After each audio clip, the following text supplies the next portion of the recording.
loneliness can come because I'm feeling disconnected from the people around me. And loneliness is also because I can feel disconnected from myself and my inner parts. And mostly that is the cause of loneliness, because if I feel connected to myself, even if I'm not around other people, I may feel a little lonely. I may miss the company of others, but I won't feel that like deeply dark place of desperation in my loneliness. The internal relationship I have with myself, the internal connection I have with myself, is of primary importance if I want to address loneliness.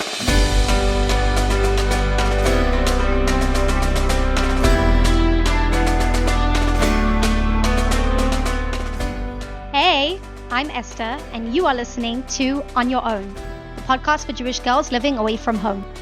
Each week, we bring you an inspiring person or message to help you confidently navigate life on your own so you can achieve real growth and independence and take ownership of this foundational stage of your life. For additional resources, tips, and to stay up to date on future episodes, sign up for the On Your Own newsletter, linked below in the description. Looking forward to spending some time with you today. And now, to this week's episode.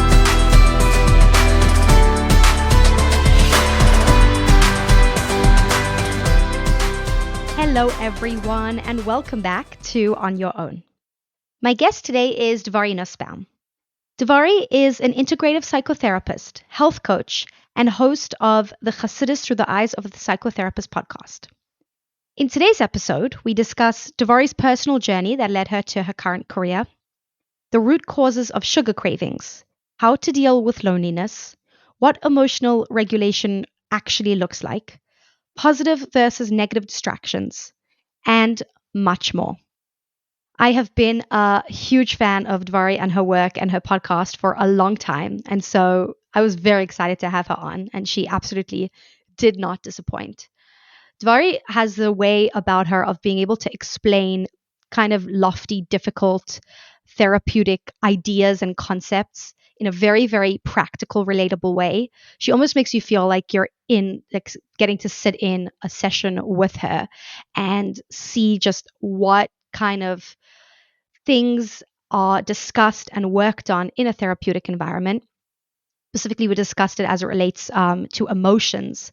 And one of the biggest things that leapt out to me from the conversation was when Devori said that our emotions and all the different layers that come with them and the judgments that we have about them and the thoughts that we have about our emotions are all like little children within us that need to be seen and recognized, and then we need to decide what to do with them. And then we have the adult, and the idea of bringing the adult into the room, but like into our own lives.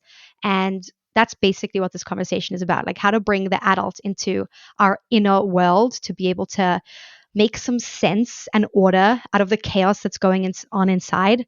And, when you leave home for the first time, there's a lot going on inside. There's a lot of strong emotions coming up, maybe a lot of judgments on those emotions, and a lot of thoughts, negative thoughts, strong, maybe negative feelings. And, learning the tools to be able to bring that adult into the room and learn how to hold ourselves through these difficult emotions is huge. And Devori really teaches us how to do that today. So I'm so excited for you to hear this podcast. Share it with a friend if you find it useful. Let me know what you think. I always love to hear your feedback. And let's get to the episode.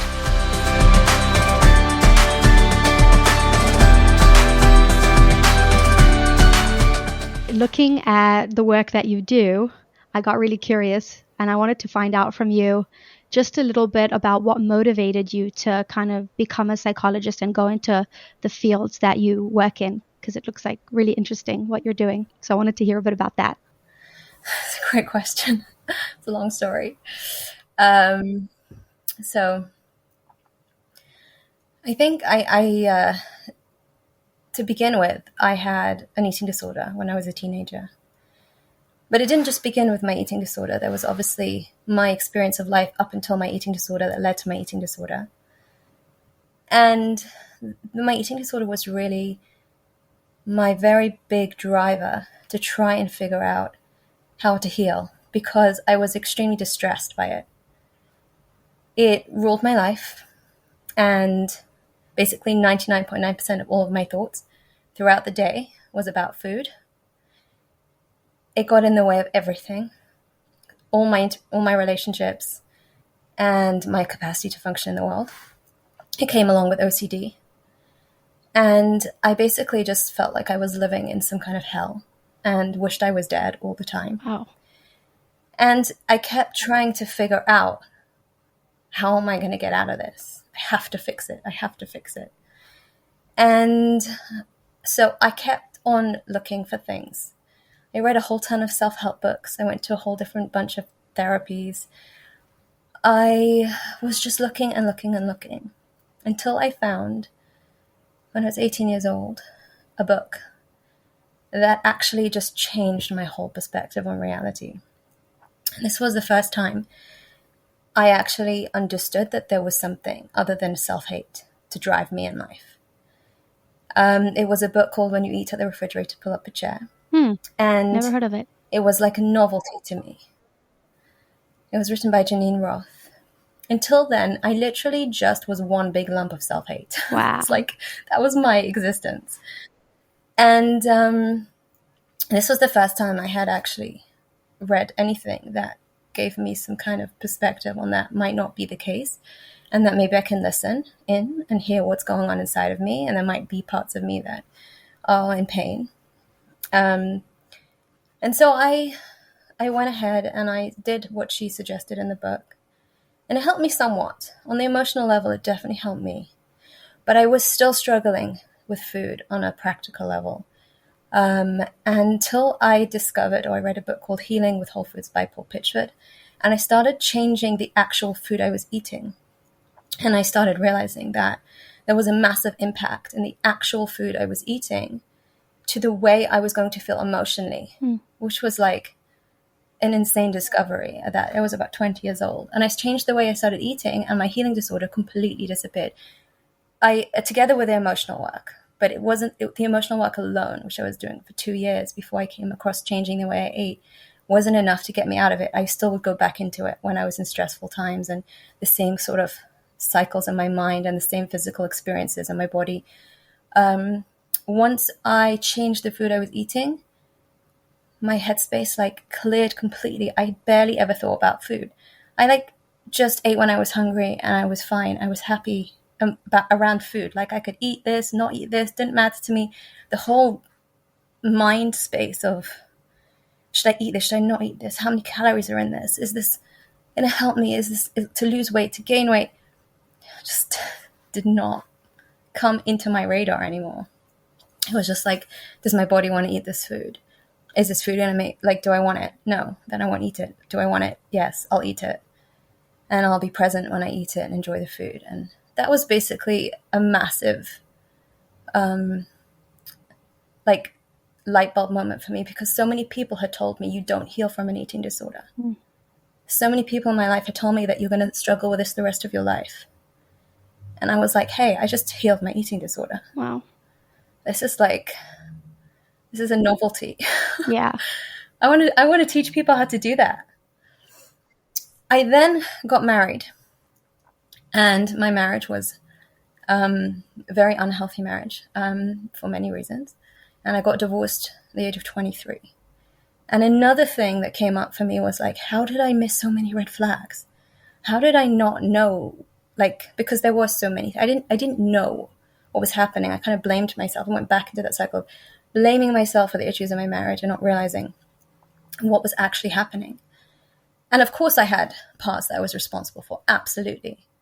But there were many things that I didn't even know, for example, what mental illness looked like. And my ex-husband had a mental illness. And I didn't know that it was a mental illness. I just thought that I was a bad wife. And so he's acting this way. So there was a complete, just literally cluelessness about what on earth was going on here. Until someone actually came and told me that this was a mental illness. And I was like, what? What even is mental illness? I just was so clueless. And so when I got divorced, and I was a single mother with 3 kids, and I thought, I'm never getting married again. I was so traumatized from the experience. I'm never getting married again. But my kids are going to be in school in 4 years from now, and I want to do a job that I really enjoy, and that I can do something useful in the world. So I had two options at the time. I was either going to study nutrition to be able to help people with food from eating disorders from the perspective of healing foods, or I was going to study psychology to help people from the emotional perspective, because I knew that they needed to come together and I wasn't sure which one to study first. I decided to go with psychology because I was already working with healing foods. I had already been working as an apprentice with somebody who used to diagnose people and give them healing food diets, and I would go and cook the food for them. And sometimes I would go and cook the food for them, and I would come back and the next day to cook their next day's food, and they hadn't eaten the food from the day before. And I would think to myself, why would someone invest so much money in hiring a private chef and then not eat the food? And I was like, there's some psychological stuff going on here. This is more powerful. I have to understand that first before I can then, could tell anyone what food to eat that will help their body to heal. But if they have emotional, psychological blocks to it, it's not going to go anywhere. So I went to school and studied psychology. I then spent my first, my practice years, the years I had my placements, working with women who were victims of sexual abuse and domestic violence. I then went and did a course in nutrition as well. And I started running retreats for women and teaching what emotional health looks like and how to integrate, how to use food for healing purposes, and also psychology and Chassidus, and all kind of just saw it all as one continuum of the same thing, working from body, emotion, mind, soul, how to bring everything into balance. And I ran retreats that I was teaching this from all the different modalities, like an immersion experience. And then I started teaching classes and working with private clients, and just kind of continued to do what I'm doing and building on it. So that's my background. That's my history. Wow. You're welcome to ask any questions. Yeah, that's a mind-blowing story. I have a lot of questions. So the first thing that came to mind was at the beginning when you said that when you were 18, you read this book that changed your life. And I was wondering if you had read a book like that, let's say when you were younger, maybe struggling with similar things, but just a younger age, if you think it would have had the same impact, or do you think that process of actually transitioning into that age might have helped have that impact? The reason I'm asking is because I also had a lot of struggles actually specifically with food. And then when I was 18, I read a book called Intuitive Eating, also just changed my life, turned things around slowly from then.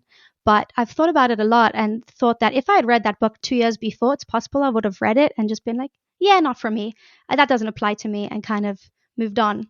So I'm wondering, do you think there's a connection there? Do you see some sort of connection also just with the age you were coming into? I think there's definitely a certain level of maturation where you can actually hear information differently as you grow up. I also believe that God is very much instrumenting the timings of everything on our journeys, and that exactly at the moment when we are supposed to receive information, that's when we receive it. And everything that happened up until that point is never a waste of time and is never a waste of energy or effort.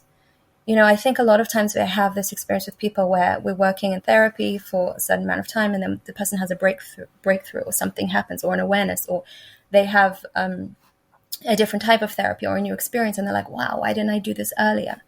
And I always say to them, there's everything you were doing until now was preparation for this. This was preparing you to receive this moment. There is no such thing as a waste.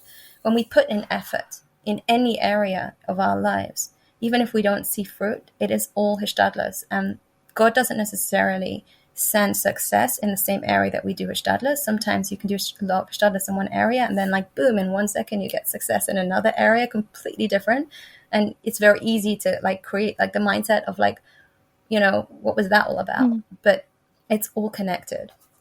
And so I think for some people, it could be that they could read a book like that earlier and it could have the same impact. And for other people, they could read that same book at the age of 18 and it still not have any impact.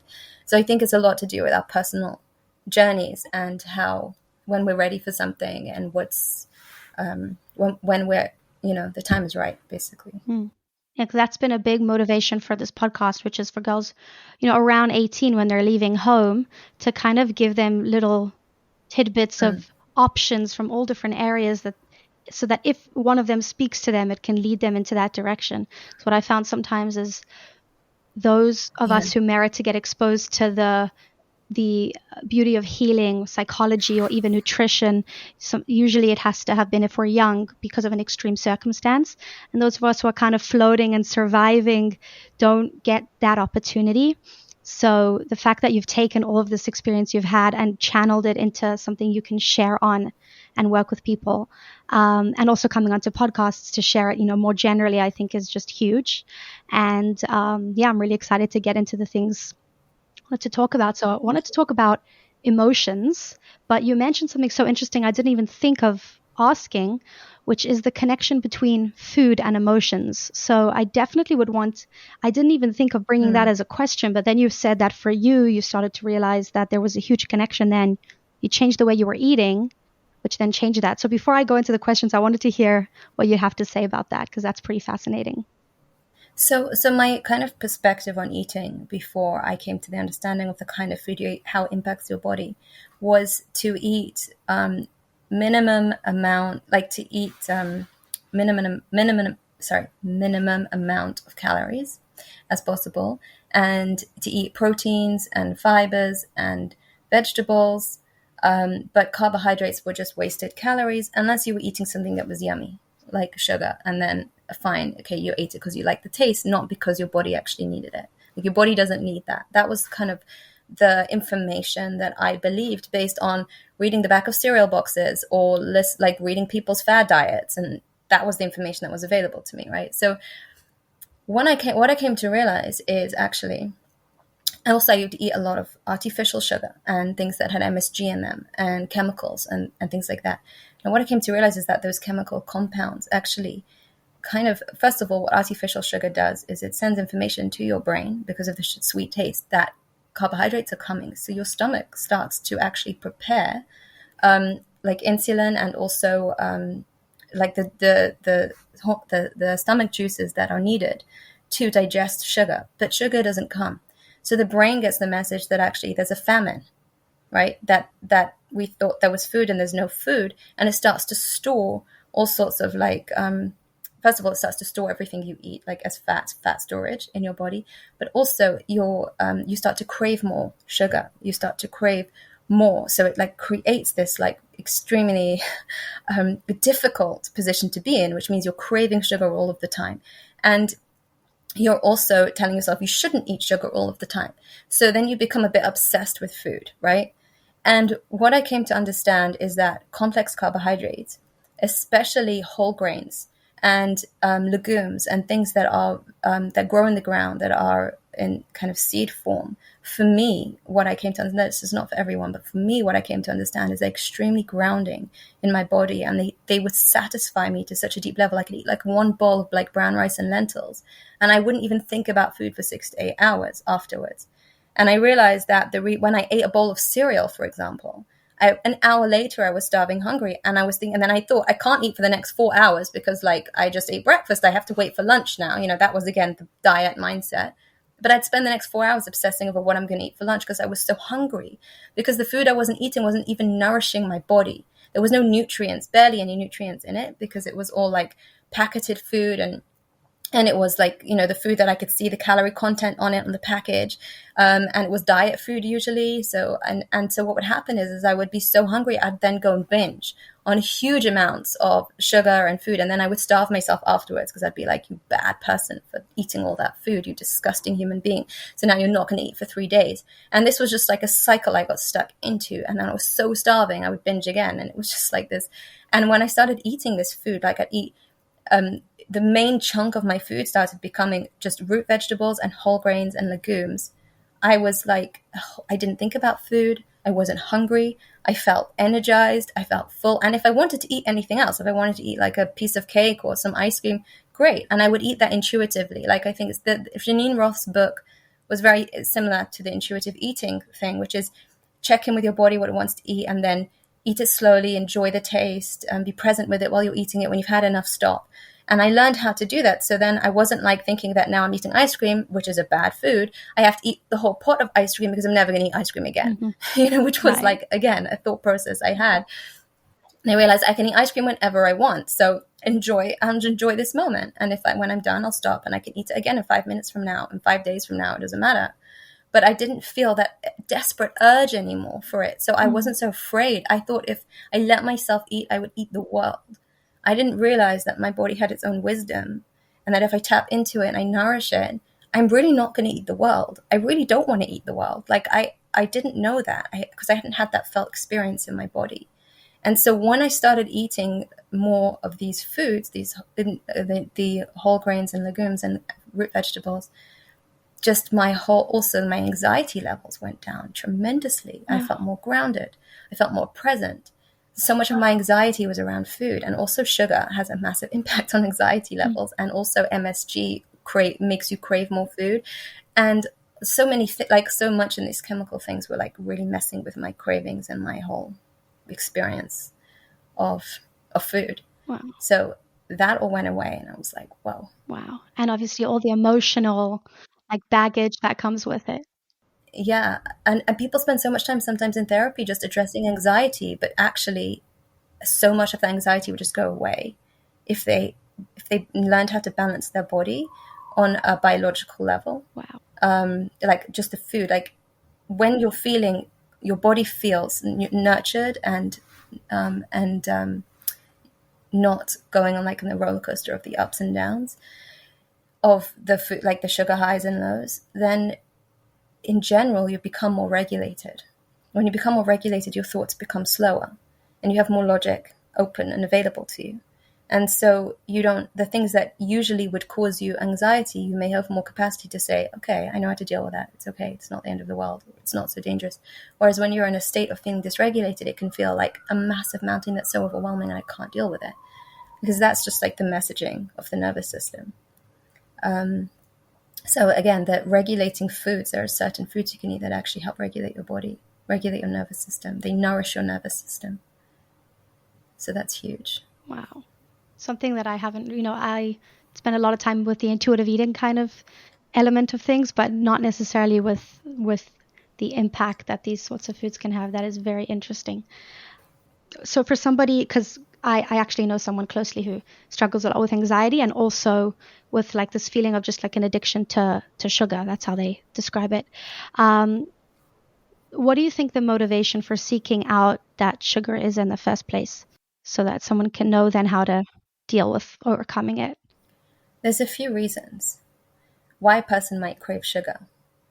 One of them might be there's literally a nutrition deficiency and the body actually needs complex carbohydrates. Like the body actually needs energy and it's not getting it through any other source. So it's sending sugar cravings. Now, a lot of times we misread cravings. A craving for sugar might mean your body needs complex carbohydrates, or it might mean that you're emotionally struggling, like you're in a dysregulated state.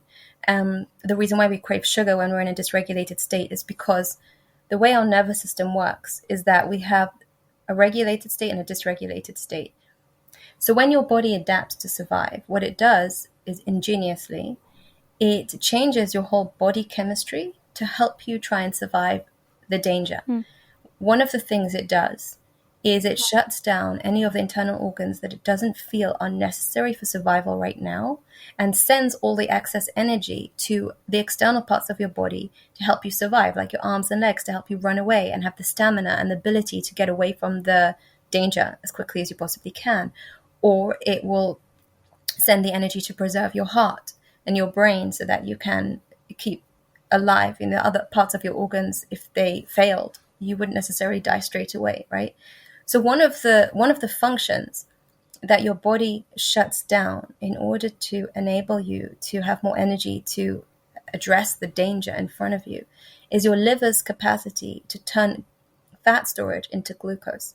Because remember, that's what fat storage is. Fat storage is glucose that's kind of just been put on a shelf for a time that we need more energy, right? Mm-hmm. Now, when you're in a stressed state, your body thinks you need a ton of energy to run away from the danger, right? Keep you safe. And also, it now doesn't have any storage as it has no backup plan. The only way it can get the energy it feels it needs is through you eating sugar right now, right? And through eating sugar, because when we eat sugar also, that sugar goes into our bloodstream through the walls of our mouth, through our cheeks, internal part of our cheeks. It absorbs through the cheeks into the blood directly. It doesn't actually go into the stomach and digest and then into the intestines and absorbs into the blood like the other parts of the food that we eat. The sugar directly absorbs into the blood through the walls of the cheek. And this is why if somebody's diabetic and they've passed out because they don't have enough sugar, you can just rub honey in the inside of their cheeks and it will wake them up. You don't have to get them to swallow anything because when they are unconscious, they anyway can't swallow anything. And so this is why when people are stressed, they get very strong sugar cravings. Also, sometimes when people are stressed, they stop wanting to eat. This is another option. Either we eat a lot and we crave sugar a lot, or we stop wanting to eat. And this very much depends on whether we're in a sympathetic nervous system state or a dorsal nervous system state. Sympathetic nervous system state is where I still believe there's something I can do to salvage the situation. It comes with more anxiety and a sense of running and impatience, and I have to do something now. Whereas the dorsal state is where our nervous system believes it's hopeless. We're done for. There is nothing we can do. We're an absolute victim to the circumstances. And then we go into shutdown and constriction, almost like go into fetal position internally. And then there's just no appetite. So there's like two ends of feeling fear when our body feels unsafe. And one of them will create strong sugar cravings and the other will just create no appetite at all. So coming back to your question, is one of the reasons why someone may crave a lot of sugar is because their body is in a sympathetic nervous system state a lot of the time, and they don't have or use the tools of regulation, and so they are just running on that energy so much. So that's another reason.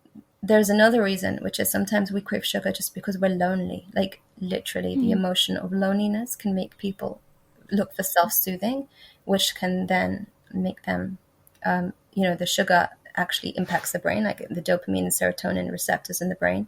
So if I'm feeling really sad or lonely or in pain, and my go-to self-soothing is sugar, so then I will also be craving that more. And it could also be because I'm tired or I'm thirsty. I'm dehydrated. I can crave sugar when I'm dehydrated. And it's really just the body being confused between being thirsty and the sugar craving. But if I don't realize that and I just give myself sugar and I don't address the underlying emotional or physiological issue, then what can happen is those cravings continue.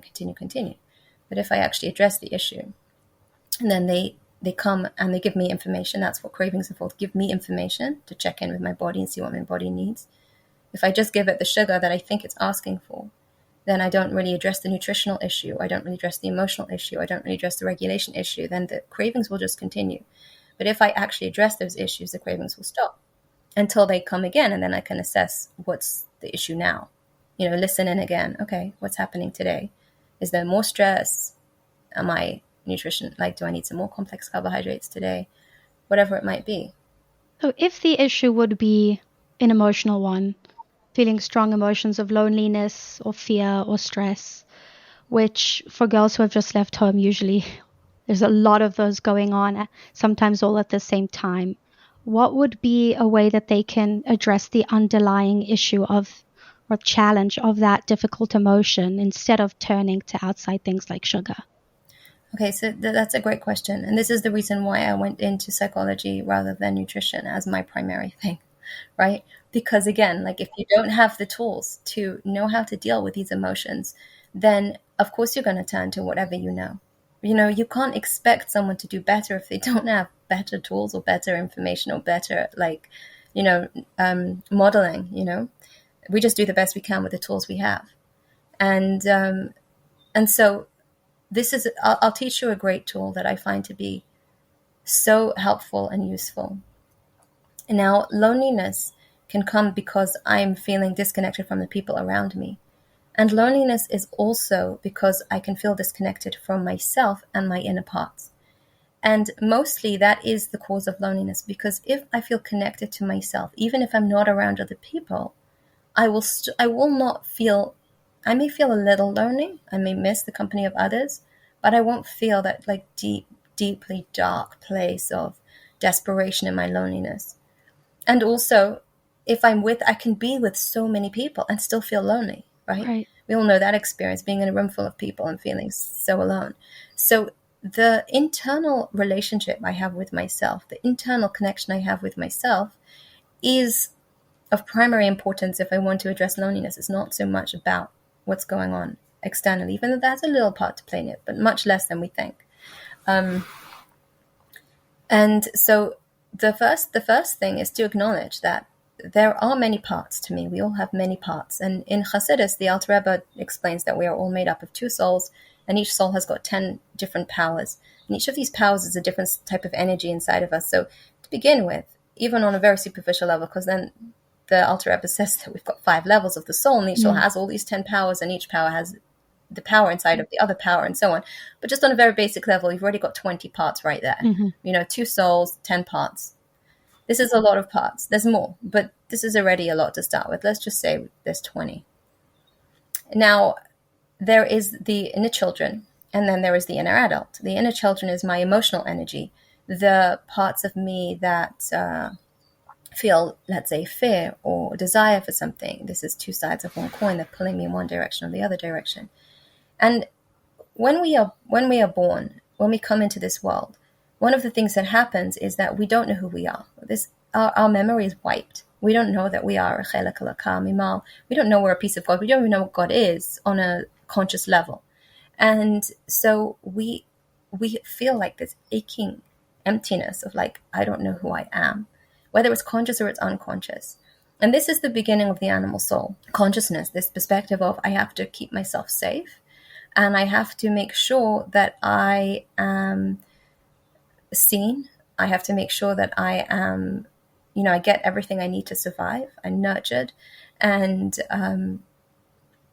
so we only know about ourselves through the reflections, through the eyes of others. So if I smile at someone when I'm young and they smile back at me, then I interpret that. I interpret that to mean that I'm safe, I'm good.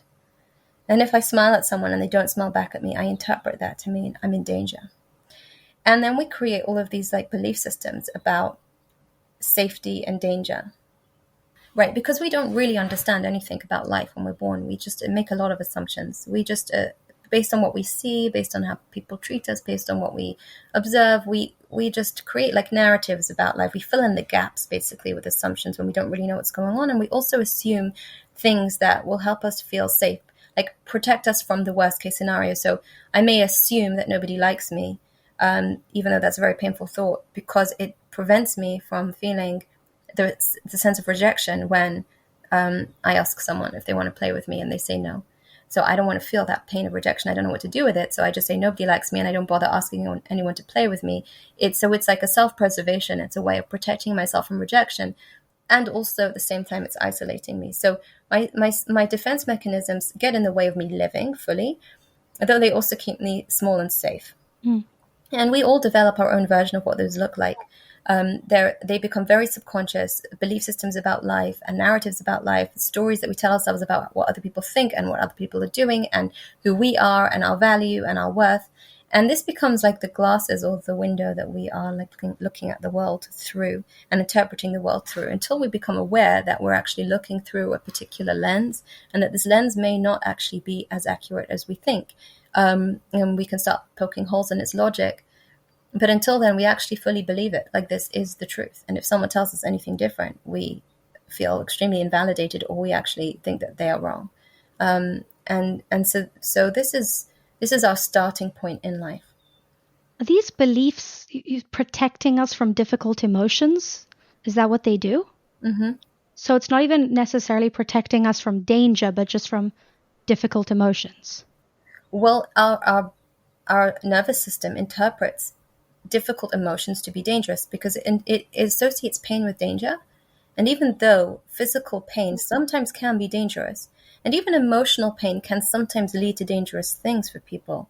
Like, for example, let's say somebody has an experience of when their father starts shouting, he then also starts hitting them.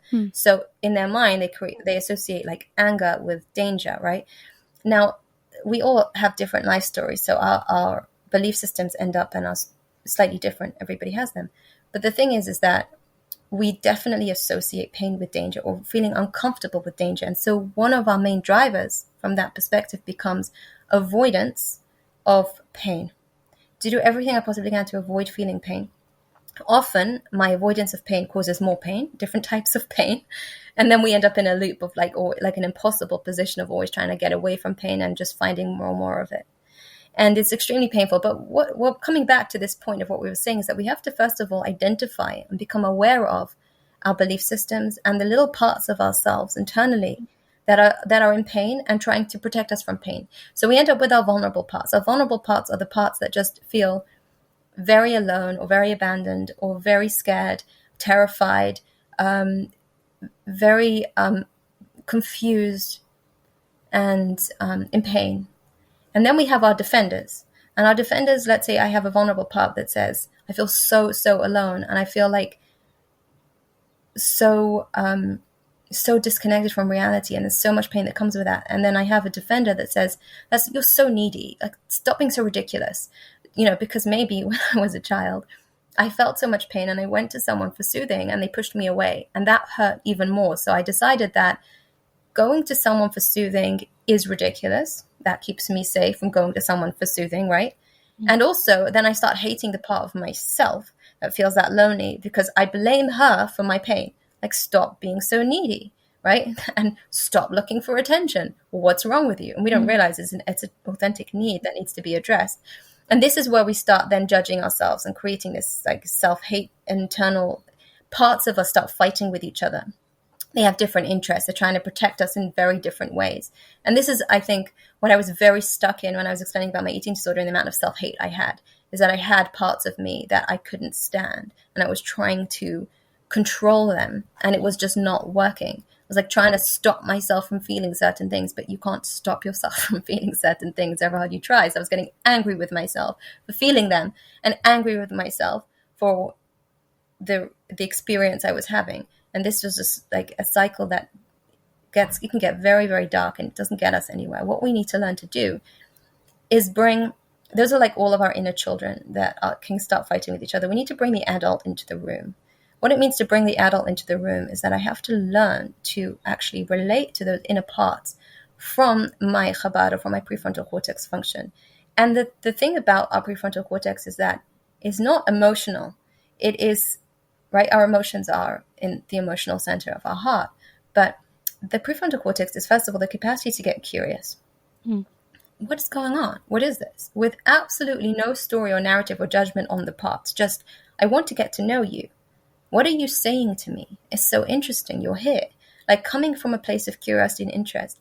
And then, and the das is the aspect which is the ability to be self-aware and focus our attention, and with compassion, which is das is the source of compassion, on those parts of myself, to be able to dialogue with them. And the Bina aspect is really important to once you create a connection with those parts, like with any child, if you want to have any influence over a child, you first have to create a connection with them. Trying to tell a child how to behave when you have zero connection with them isn't really going to get so far. So the same thing with our inner worlds. We have to create connection first with our inner children, and then we can influence them slowly by asking them deeper questions. So, for example, I have an inner child that's saying, you're a failure, you're an absolute failure, you're a waste of space. I first need to connect to that part, and then I can question it. Well, what is your definition of a failure? So I'll model for you what that could look like. So let's say I have this part that feels like a failure inside of me. And it's like in the back of my head, I hear it's just saying, like, you're such a failure. How could you possibly have done that? You're such an idiot. Like, you just always mess things up. And it's just the voice in the back of my head. If I notice, first of all, where in my body do I feel that feeling? I may notice a place, I may not. I may feel it in the back of my head. I may feel it in my chest. Let's just say, for this example, I feel it in my chest. So the failure would be the feeling? So now, yeah, okay. Yes, like the inner child, that the voice, it's the energy behind the voice, which is like that feeling of defeat and that sadness, which I might feel in my chest. And if I focus my attention on it, I can notice how strong is this feeling from a scale of 0 to 10. And it may be an 8 or a 9. It may be very strong, right? So I just observe it for a while. I can also notice how much space it takes up. Does it travel all the way up my neck? Does it go all the way down to my diaphragm? Or is it just in the center? How big does it feel? So once I identify it, this is already me starting to see it. This is already me starting to validate it. Really seeing something as validating it, really being present with it. So this is the beginning. Then I just allow myself to feel the feeling and exhale slowly, because this allows our bodies to calm down in the face of this feeling. This feeling is not dangerous. It's just a feeling. There's no reason to be afraid of the feeling. If we know this. If we don't know this, then we're afraid of feeling the pain because we don't know what's going to happen next. The unknown feels very dangerous to us. But then you focus your attention on it, and you can ask it, I'd love to hear you, tell me about yourself. I'd love to listen. This is bringing your prefrontal cortex in and asking the feeling what it wants to say. And you allow the feeling to just talk in your head, or you can say out loud, or you can write it on paper, whatever works for you. And let's say so the feeling might say, I feel like such a failure. I feel so awful. I feel like so disgusted with myself. I never do anything right. I always make these mistakes, and then my life's going down the drain. And then after a little bit of time of it talking, you just reflect that back. So in your mind, you say, so you feel like an absolute failure. You feel like your life's going down the drain. You feel like everything is going crazy. Like you're completely, right? Whatever you just said, you just say it back. And then you ask, did I get it? And if the little voice inside of you says or feels like a sense of like relief, it will say like, yeah. Then you say, is there more? And then you listen again. And you listen and listen and listen until it feels like you get to the place of, is there more? And the answer is no, there is no more. There's another way of doing this, which is just listening without stopping to feedback, but just really feeling the energy in the body and how it's moving. This is a little bit more complex or tricky. You have to know how to feel energies or have the capacity to really notice how those feelings move in your body. By just practice, you get better at it. But this is a good starting place, just to be able to learn how to do this dialogue where you listen, you reflect it back, you ask, is there more?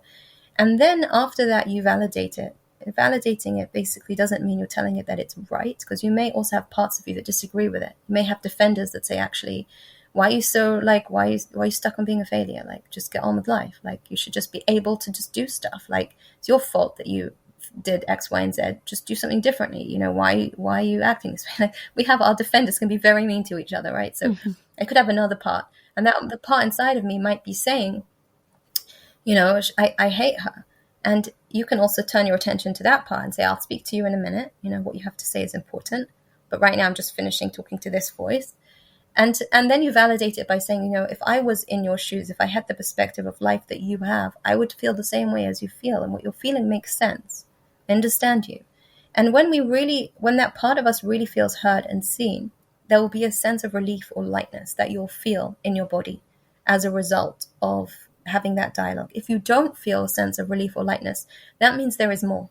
That means there is more. So you go back and you say, what is the more? What is still there? What's uncomfortable? And you listen in and you hear what it is. And then you continue again validating it until it feels like a sense of lightness. Once that happens, once there is that sense of lightness, what that means is that it's a sense of internal connection. You can also offer that part a hug, give it a hug, and notice what it feels like to feel like you're hugging and holding that internal part of you that feels so much pain. When you've done that, there is a sense of, I'm holding that part of myself, I'm working together with that part of myself now. And then I can ask the deeper question, well, can we have a conversation about this? What is your definition of failure?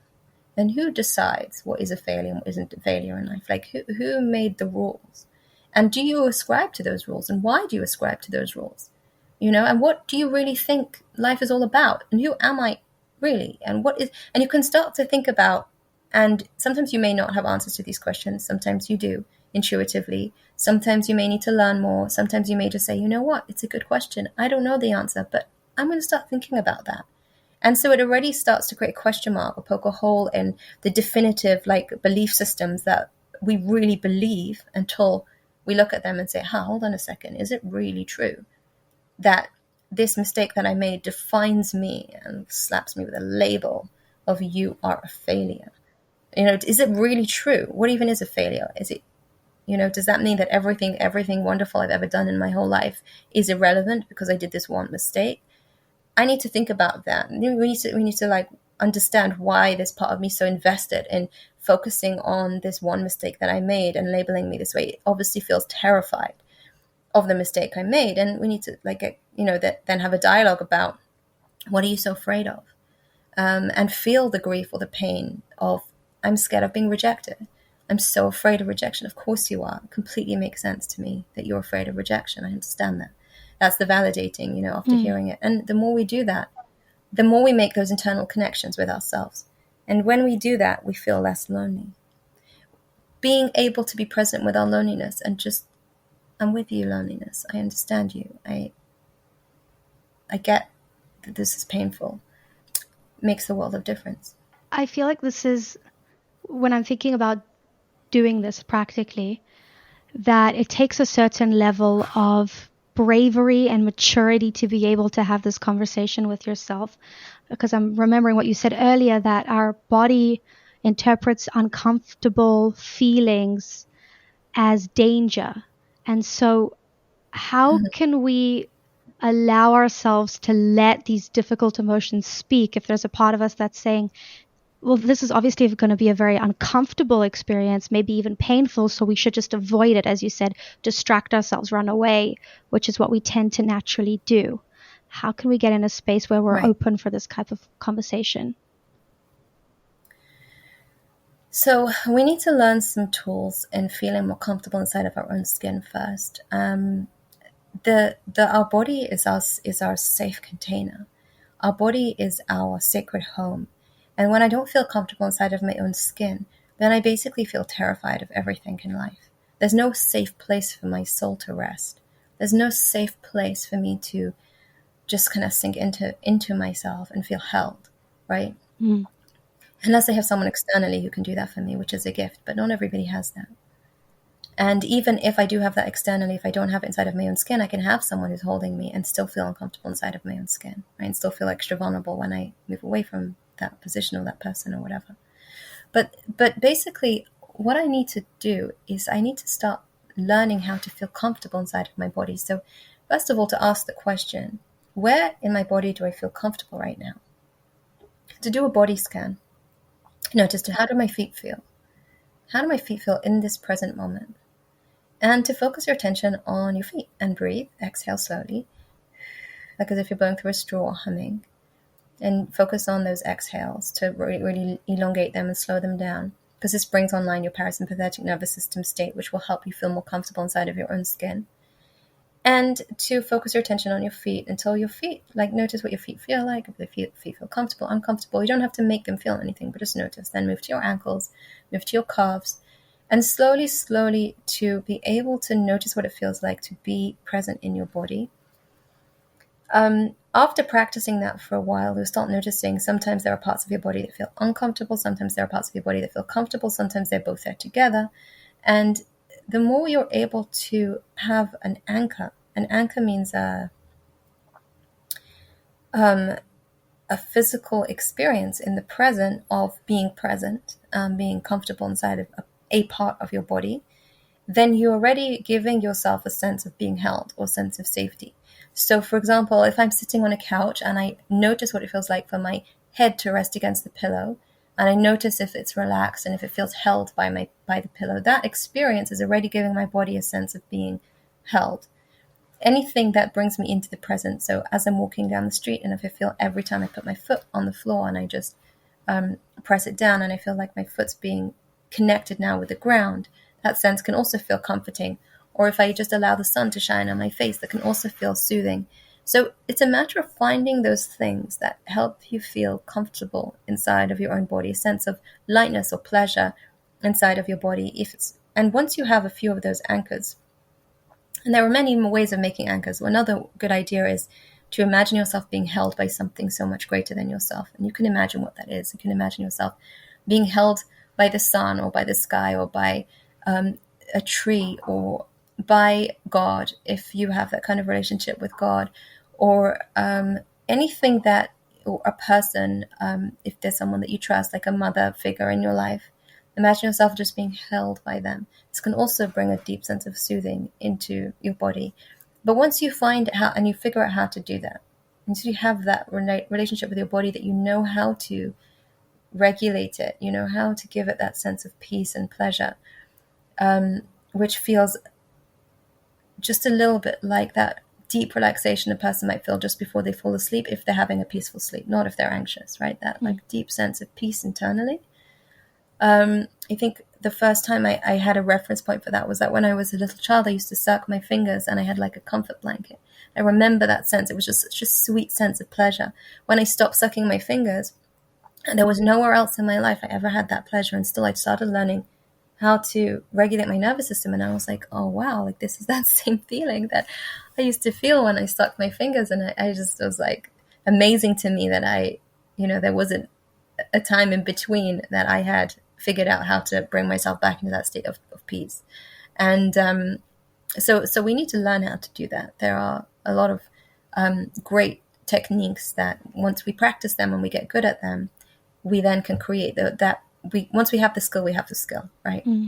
Once I have that skill and I know that I can make my body feel comfortable, then I have the capacity to go and visit uncomfortable feelings and know that I can hold them. So like I feel grief, let's say in my chest, but I can also feel grounded in my feet, and I can feel relaxed in my shoulders whilst I'm holding my grief. So there's a sense of this is a part of me that's feeling pain. It's not going to completely overwhelm me. It's contained within me. It's like that child is sitting on my lap and crying, but I'm the mother and I can hold it. I can learn how to do that with myself. A lot of the work has to do with understanding how to ground and regulate in the nervous system, so that I have that capacity and build my capacity for that. So to be able to truly tell our bodies that we're safe, so that we can invite in things that feel maybe unsafe because we know that we have space for them and that it's not going to take over. Your body doesn't understand when you tell it that it's safe. It only understands when you show it that it's safe. That's the key. Because telling yourself, I'm safe, I'm safe, I'm safe, isn't going to do much for your body's sense of safety. It's not going to necessarily make you feel safe. Like a lot of people have fears, let's say, of going in an airplane, and they go on the airplane and they say, I'm safe, I'm safe, I'm safe, but their heart is still pounding hugely, right. And they're feeling like, the anxiety running through their body. And telling themselves they're safe isn't necessarily going to help. Some people find it's helpful, but not necessarily. What does help your body is when you show it that it's safe. And showing it that it's safe is only done through the body and the breath. Like relaxing the muscles and exhaling slowly gives the body the message that actually we can move into a parasympathetic state now. It's okay. So, like feeling my feet on the floor, focusing my attention on parts of my body and choosing to open and relax them. Soothing myself by stroking my arm, or smelling a smell that feels comforting to me, or looking at having the sunshine on my face, or looking at a beautiful flower and noticing all the details of it in this moment. These are the kind of listening to soothing sounds. Through the senses, we can give the body information that we are safe. But a logical thought isn't necessarily going to tell my body that it's safe. How can we find these anchors that work for us? Because for one person, it might be the best thing, and someone else might say, like, absolutely not. I'm not going to smell a flower. So how can we find what works for us? We got to experiment with different things, like become a scientist for yourself. Like recognize, okay, this is interesting. I need to find some things that help my body feel regulated. There are many ideas. You can just look online and find out all the different regulation techniques. For example, you can lie on your back and put your legs up a wall. That can help. A lot of people find that. Standing on their heads, doing yoga, putting music on and dancing, crying, having a good cry, but when I say a good cry, there's two different types of crying. There's the crying where it's like you're railing against yourself, like in self-hate or disgust. And there's the crying where you're just saying, yeah, I feel sad, and you have compassion on yourself. That can really help us regulate ourselves. The crying with the self-hate doesn't necessarily help us regulate. So it's not the crying that necessarily helps. It's the allowing of the emotion to flow. Having this kind of dialogue with ourselves where we actually feel where I'm feeling the feeling in my in my chest, rating it, listening, reflecting back, like I just explained to you earlier, can also be very regulating. And what I would suggest for anyone who wants to know or embark on this journey is to explore, try different things, notice how they make your body feel, check in with yourself, notice how useful it feels. Also know that this is a practice, which means that in the beginning, you may find it's interesting, but You may say, yeah, I enjoy lying on my back with my legs up against the wall, but when I'm feeling really, really sad, it's not so helpful for me. So this is something to just bear in mind. Like this is an interesting regulation technique for me. It helps my body feel better. But also, I may need to practice it a little bit more until my body actually like acclimates to this experience. Practicing means doing it a whole bunch of times and seeing what happens every time might be something different. And also when you get better at stuff, for example, the dialogue that I just explained to you before, it's a learning curve. I may in the beginning feel like I don't really know what I'm doing. It's like, what do I say next? But until I get into the flow of it and I really, really get it, what I'm doing, I may not feel the benefits of it. So also with smelling, let's say essential oils, one time I may smell something and it might be, I don't know, but another time I might smell something and be like, yeah, actually that really helped my body relax. That's interesting. So it's a matter of not giving up too quickly. It's a matter of practicing a whole bunch of different things and seeing what works for you. And a matter of just using those tools again and again. And you'll start noticing the stuff that sticks. You'll notice the ones that you like the best. You'll notice the ones that work for you the quickest. Over experimenting, you'll learn this yourself. Because no one can really tell you. You can get suggestions from people of try this, try that. But you got to try it to see if it works for you. So what I'm hearing from, dealing with these difficult emotions is allowing yourself to feel held and safe, to allow these emotions to actually express themselves until they're fully kind of let out, so that that intensity can kind of maybe lessen, or you can be able to hold it. And you've given us some really great tips for that. My question is, are there ever times where we're feeling a difficult emotion and the right thing to do would be to distract? Or would you say that distraction, which is naturally what we tend to do when difficult emotions come up, is always a negative when it comes to allowing ourselves to overcome these difficult emotions? So it depends what you mean by distract, because there are two different forms of distractions. Let's say I'm feeling an emotion, let's say a lot of grief, right? There's two ways I can go about this. One is I can just go through go to my natural self-soothing techniques, which is eat or scroll through my phone or whatever else might be on my agenda. Or I can choose to do a regulation technique, which would be, let's say, sometimes taking a shower can be a regulation technique. We're doing some physical exercise, running off some adrenaline, going for a run, going to the park and sitting in the sun. And none of these things need to be directly addressing the grief, but they're also nurturing me on some level to turn inward and say, this emotion is giving me information that I need to do some self-care. I need to take care of myself a little bit. And that, for some people can say, well, that's also a distraction. But that's actually a distraction that is bringing you closer to yourself, that when you do feel more regulated, you'll be able to address the underlying pain better. It's not running away from the emotion, and it's actually regulating so that I can then think about what I want to do about it in a more productive way, or choosing to go meet it and have a dialogue with it once I feel more regulated. You don't have to face every emotion when it comes up, especially if you don't feel safe enough to do so, and you need to first ground in your body and give yourself that permission to feel comfortable inside of your own skin before you address the difficult emotions. So would the first two examples you gave of eating and scrolling on your phone be what you say the first type that's not necessarily as helpful? Or would they all fall under this category? No, so the thing is about the eating or the scrolling on the phone. Neither of those things really nourish us deeply. They just take us into like a holding space where we're like frozen. So I'm not feeling myself. I'm not feeling anything. But as soon as I stop scrolling, as soon as I'm done eating that chocolate cake, those emotions come straight back. They're right there under the surface. This is like a plaster. Whereas if I go and take a shower, or I go for a run, or I do something for myself, like do some painting or turn some music on and just listen to some music and connect with myself, like with compassion, this is really hard for whatever reason I'm going through this thing, and I get to know parts of myself, and to just relax in my body, to breathe, what I'm actually doing is I'm creating deeper connections, which actually then don't temporarily soothe my pain, but actually resolve the issue, which is my feelings of disconnection from myself.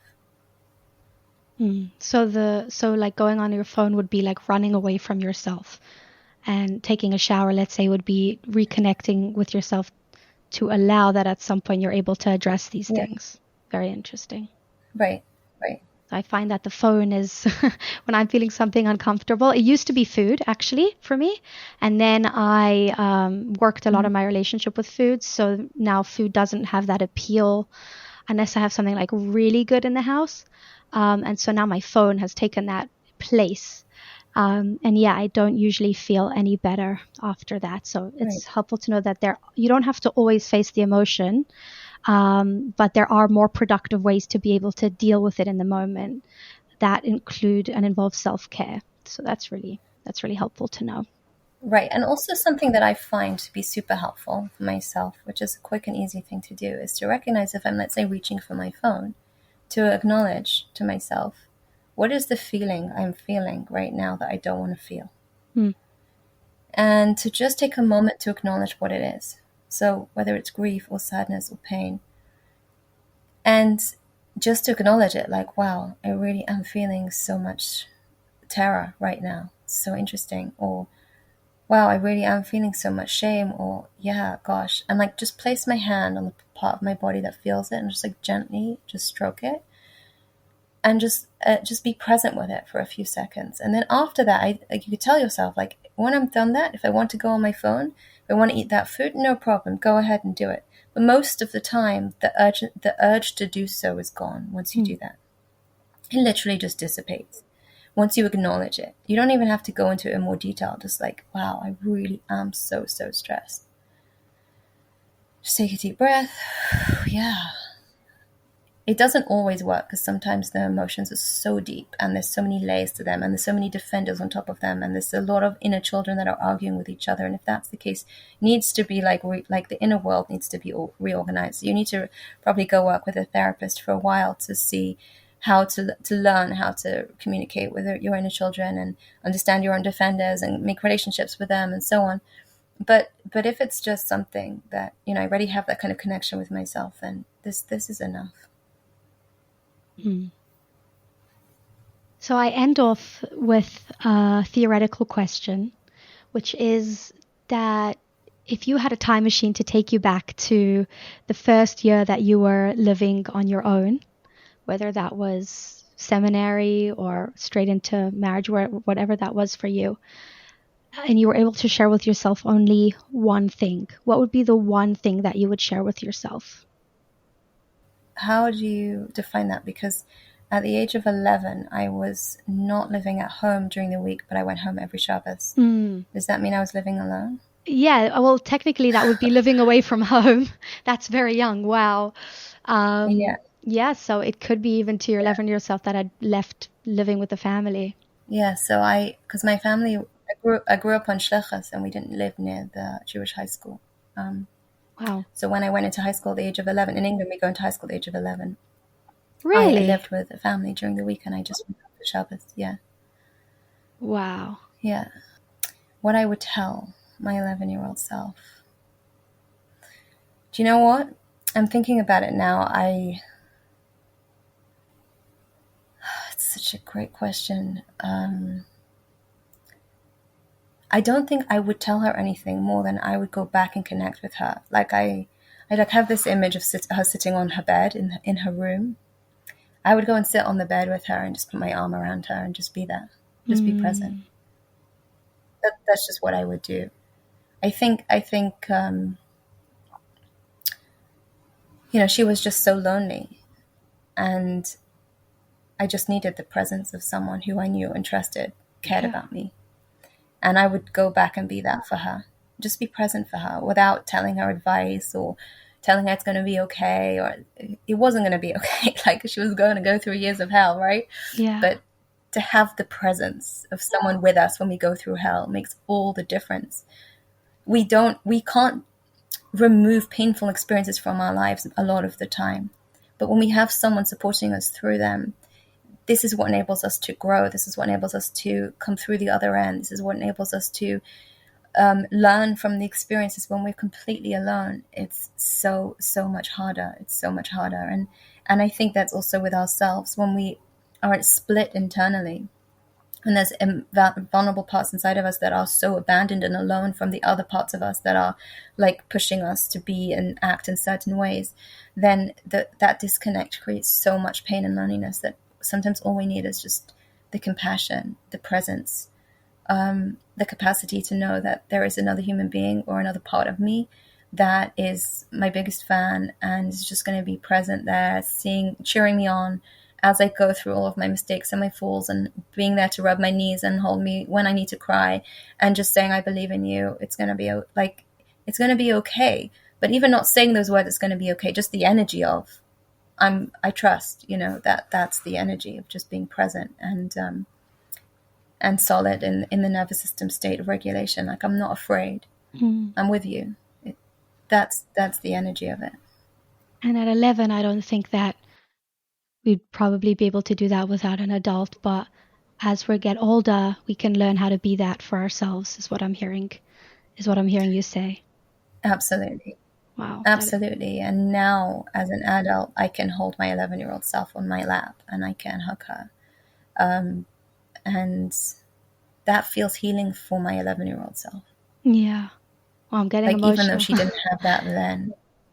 Yeah, 11 is really young. Like, I left home at 15 and I thought, oh my gosh, there's no younger than that.